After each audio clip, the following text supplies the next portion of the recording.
para você, eu sou Júnior Moreira, este é o Conversa de Redação e comigo para debater os principais temas do dia, eu tenho os jornalistas Eduardo Costa, Marcelo da Fonseca, a economista Rita Mundim e também o empresário, apresentador do Itatiaia Negócios, Leonardo Bortoleto.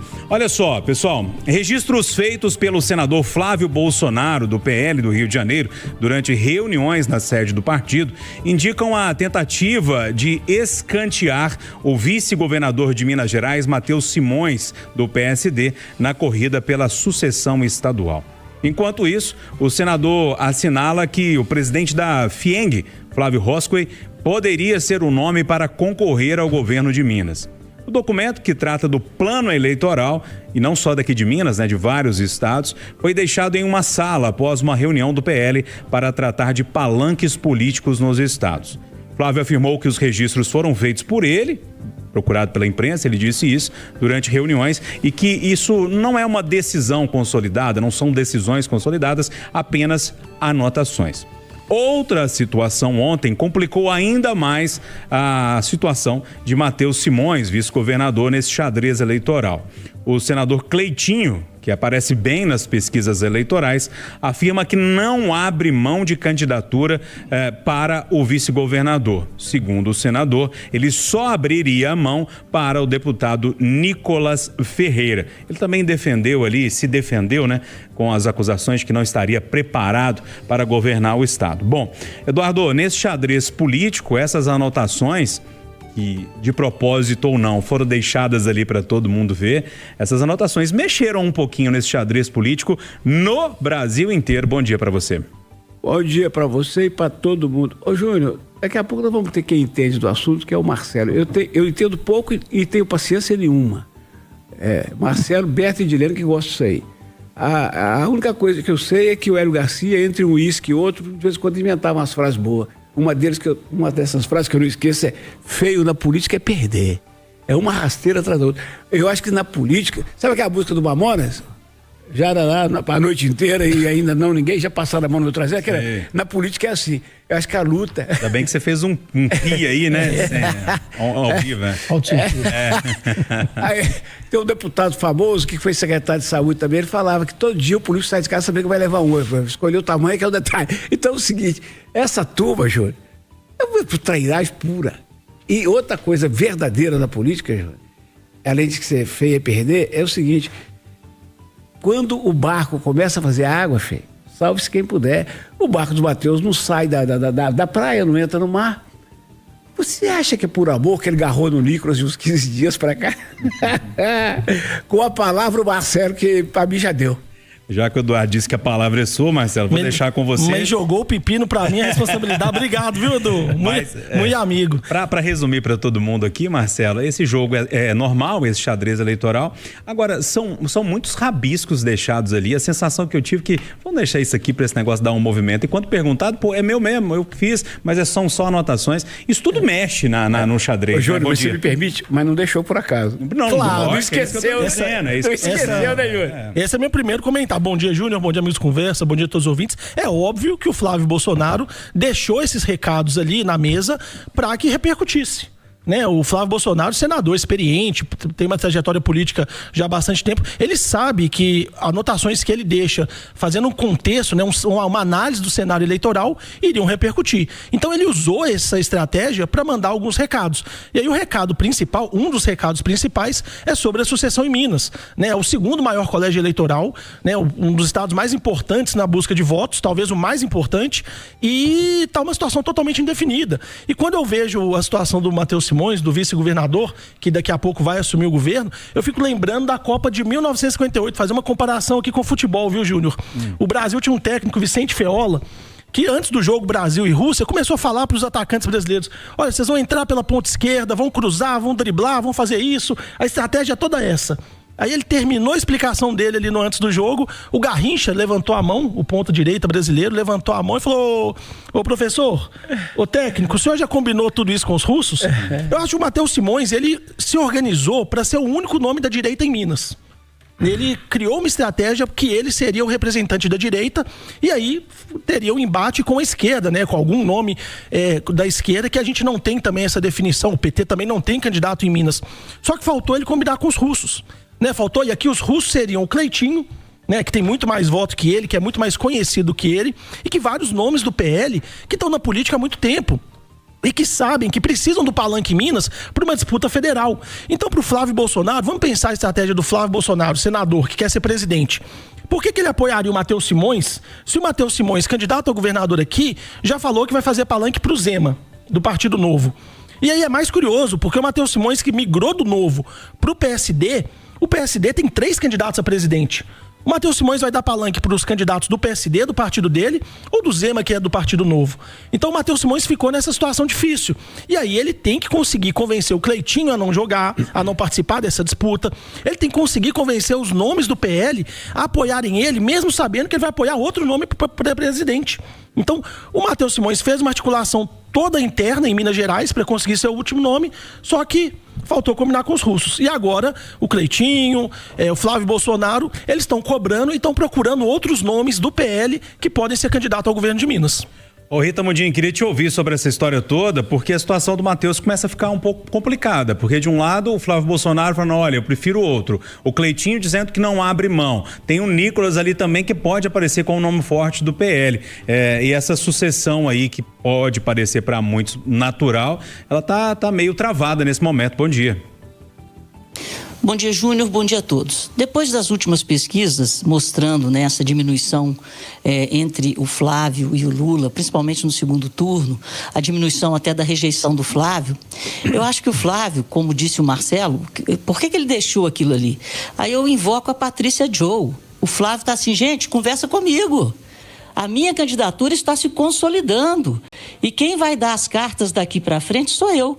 Então ele está se fortalecendo em cima das pesquisas, e eu disse isso aqui lá no início.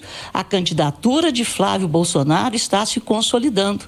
Então ele quis demonstrar essa consolidação da candidatura dele e mostrar que quem vai participar intensamente na escolha de quem vai subir com ele nos palanques é ele e o pai dele, que ele conversa com o pai sempre, né? E aí aparece o nome do Flávio Roscoe. Quem não se lembra, o Flávio fez com que o Bolsonaro fizesse uma promessa de campanha de recriar o Ministério de Desenvolvimento, Indústria e Comércio. E é óbvio que se o Bolsonaro tivesse sido eleito, esse ministro seria Flávio Roscoe. E Flávio Roscoe aparece como o melhor gestor dos últimos tempos da FIENG. E o sistema FIENG é um conglomerado que atua em todas as áreas. Então, nesse tempo inteiro, o Flávio não tem feito a política tradicional, não. Ele tem feito política educacional, política de ensino, da melhor qualidade, usando toda a estrutura do sistema. Os conselhos e câmaras do sistema FIENG, os estudos da FIENG, mostram a qualidade de um gestor que conduziu com maestria a FIENG ao longo desses anos e trouxe PIB, desenvolvimento econômico e social, para Minas Gerais. Então vamos prestar atenção no xadrez, porque eu acho que não tem nada a ver com o Matheus. Tem a ver com o protagonismo daqui para frente que o Flávio Bolsonaro quer assumir na condução de quem vai para cima do palanque com ele, tanto para o Senado quanto para os governos estaduais. Agora, o Flávio Bolsonaro não começou a apanhar ainda nessa campanha, né? Eu acho que quando começar, a coisa pode ficar um pouco mais complicada. Agora, o Bortoleto, eu queria te ouvir nesse jogo político, porque é lógico que tem muitos atores envolvidos nessa história, mas o principal dele um deles é o Matheus Simões. Bom dia. Bom dia, Júnior Moreira, aos amigos aqui da bancada e todos os ouvintes da Itatiaia. Bom, quem acompanha os meus comentários aqui não vai poder desconectar o que eu vou falar agora do que eu venho falando. As anotações são de Flávio Bolsonaro. Flávio Bolsonaro aparece melhor nas pesquisas. Na minha opinião, continuo ainda achando que ele não será candidato. Não é que ele não tem viabilidade para poder ser candidato, ele está tentando construir esta viabilidade, e é do jogo político esse momento que antecede as desistências de postos e cargos e também as convenções partidárias fazer esse tipo de movimento. Na minha opinião, Flávio não esqueceu o papel. Flávio deixou o papel. E ele deixa o papel para poder fazer com que estes movimentos gerem tudo aquilo que ele precisa para este momento para tentar viabilizar a sua candidatura. Mas fala assim, Léo, como é que ele tem que viabilizar essa candidatura se ele está na frente? Se ele é um dos nomes mais cogitados para poder enfrentar o presidente Lula. Porque a campanha ainda não começou, meus amigos. E aí eu trago isso para efetivamente o que acontecerá com o nome de Matheus Simões a partir do momento em que ele se tornará governador do estado.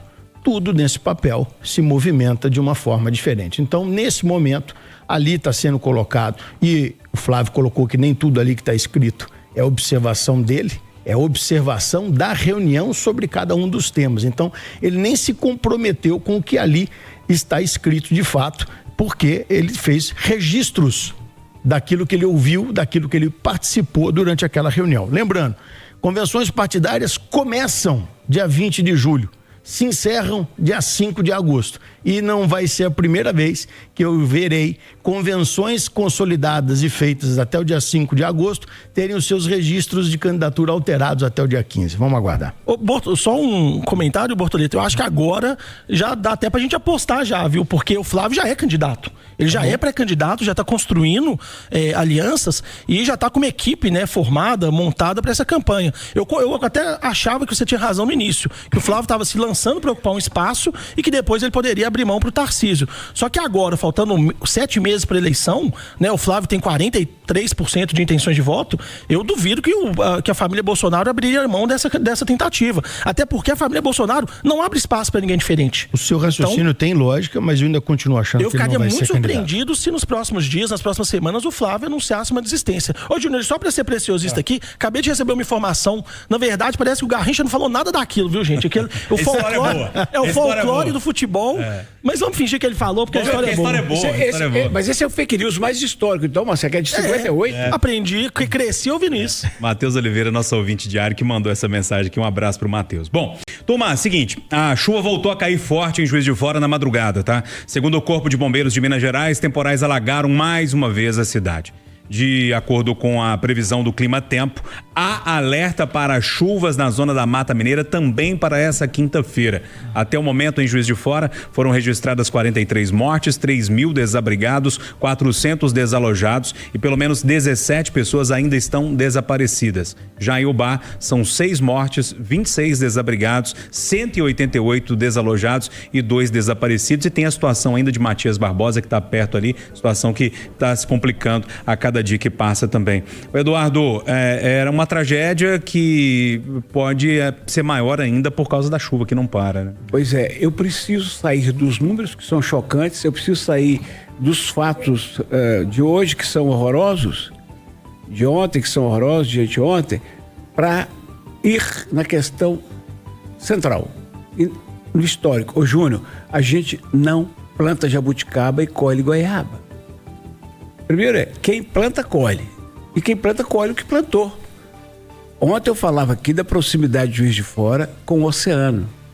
Aqueles morros de Juiz de Fora estão de frente para o oceano. Então, quando há o aquecimento lá que junta massa quente e massa fria, explode de imediato. Hoje eu quero chamar a atenção do ouvinte da Itatiaia para um negócio assim bobo. Aparentemente bobo. Porque, Júlio, você sabe por quê? Você pode até imaginar, mas você sabe por quê que Juiz de Fora, Ubá, Muriaé, o Banco da Câmara, Matias Barbosa, aquelas cidades estão na zona da mata? Por que é zona da mata, Júnior? Eu imagino de forma óbvia, mas eu não tenho certeza. Mas pode ter. É zona da mata porque na época da sua ocupação tinha só Mata Atlântica ali. Só Mata Atlântica. Por 2 séculos, Júnior, 18 e 19, no período colonial e durante o ciclo da mineração do ouro em Minas, aquela região desempenhava uma barreira natural que dificultava o acesso às minas e o contrabando do ouro. Então o que nós fizemos? Naquele relevo bastante acidentado, com predomínio de colunas e vales, nós fomos tirando a mata e botando barraco. Quando você vê a imagem mais chocante de Juiz de Fora, você vê, e ela parece uma que tinha de Petrópolis, você vê que pega um rasgão lá em cima e sai assim, ó, um vale lá de cima. E o geógrafo que esteve comigo aqui no Chamada Geral falou exatamente isso, que o relevo é o mesmo. Ah, então. De lá e da... Porque também tá próximo, né? 100 km de diferença. Então é o seguinte, gente, isso é óbvio. Não dá para você ir fazer um negócio lá em cima sem uma sustentação boa, que o dia vai cair. Caiu uma chuva diferente, especial, brutal, e deu no que deu. Se não cuidar. Ô, Júnior, nós jamais vamos ouvir falar que teve uma tragédia dessa em Brasília. Porque a cidade é plana. Então, se a gente não tratar com responsabilidade a ocupação indevida, não fizeram os trabalhos de canalização, de vários e tal, daqui a 2 anos vamos escolher outra cidade, viu? A Kátia Pereira está chegando aqui, o jornalismo trabalhando, com informações de momento, inclusive sobre essa questão lá da zona da Mata Mineira. Ô, Kátia. Júnior Moreira, os números sobem a todo instante, né? Agora nas buscas a uma família soterrada no bairro Paineiras. 5 pessoas da mesma família. Das 5, 3 foram encontradas mortas. Mãe, filha e o namorado. 2 crianças ainda são procuradas. O Pietro, de 9 anos, e a Sofia, de 6. A gente atualiza a qualquer momento mais informações. Obrigado, Kátia. Jornalismo trabalhando firme para trazer todas as informações. Eu tenho ainda 3 minutos do programa. Vou pedir o poder de síntese de vocês 3 agora, Rita, Marcelo e Bortoleto, para falar um pouquinho sobre esse assunto também. Difícil essa reconstrução, hein, Rita, com esse luto todo? Júnior, o resto da solidariedade, a tragédia se intensifica com a chuva, né? Eu só queria falar que é uma síntese do Brasil. Em toda tragédia dessa tem um pedaço do que nós somos hoje, de onde nós chegamos. Primeiro, esse déficit habitacional, essa falta de planejamento nas cidades, né? E essa pobreza, a falta de esgotamento, falta de tudo. Então as pessoas moram aonde dá para morar, não aonde elas desejariam morar. Ô, Bortoleto, e as imagens que chegam pra gente, que o João Felipe Lopes trouxe mais cedo, mostram inclusive grandes casas, mansões bem estruturadas que acabaram indo também por água abaixo por causa do volume, né? É verdade, não é uma coisa que está acontecendo na periferia, não é uma coisa isolada e pontual, realmente é uma tristeza muito grande. E o pior, sabe, Júnior? Fico pensando aqui, com essa chuva que não para, mais desastre pode acontecer e depois tem efeito econômico, não só para aqueles afetados ali local, mas para a agroindústria, por exemplo, para milho, para soja, para feijão, que com esse tamanho de umidade tende a ter efeito para o resto do estado, ou talvez do Brasil, não só na localidade que está sofrendo. É uma tragédia. O feijão, inclusive, já está um pouco mais caro por causa exatamente disso, do maior volume de chuvas. E aí, Marcelo? Desespero, né, Júnior? Mais uma família se perdeu aí hoje, então. A gente só pode lamentar, prestar toda a solidariedade e tentar sempre lembrar, para tratar de chuva, as ações dos governantes têm que ser feitas no período da seca. As obras têm que ser feitas até o início das chuvas, até o início de outubro. Porque quando está esse caos, aí é remediar, é dar o conforto, é tentar dar o básico. Agora, as palavras são prevenção e planejamento. Se não fizer isso antes, quando dá para fazer obra, depois começa a chuva, não tem mais jeito. Quer arrematado? Preciso. Eu quero convidar quem quiser chorar para ir ao YouTube da Itatiaia e procurar por uma entrevista do Loli com uma jovem senhora de 18, 19 anos. Ele entrevistou ontem no meio da lama. Há mais tempo, o pai se separou da mãe, enganou a mãe, fez a mãe assinar um documento e a deixou sem casa. Então a mãe foi lá para um daqueles morros de Fora e ocupou. Na tragédia, a filha ontem estava saindo, quando o Loli a entrevistou, ela estava deixando o campo de batalha, o campo de destroços, para ir sepultar a filhinha de 2 anos. E voltaria imediatamente para procurar pela mãe no meio da lama que continua desaparecendo. Esse é o Brasil que ninguém vai ouvir falar dele em outubro. Infelizmente, né? Ponto final, nosso Conversa de Redação. Teve Eduardo Costa, Rita Mundim, Marcelo da Fonseca e Leonardo Bortoleto. Agora o Acirantão. Mais informações a qualquer momento ou de hora em hora no Itatiaia Urgente. Bom dia para todo mundo, boa quinta-feira.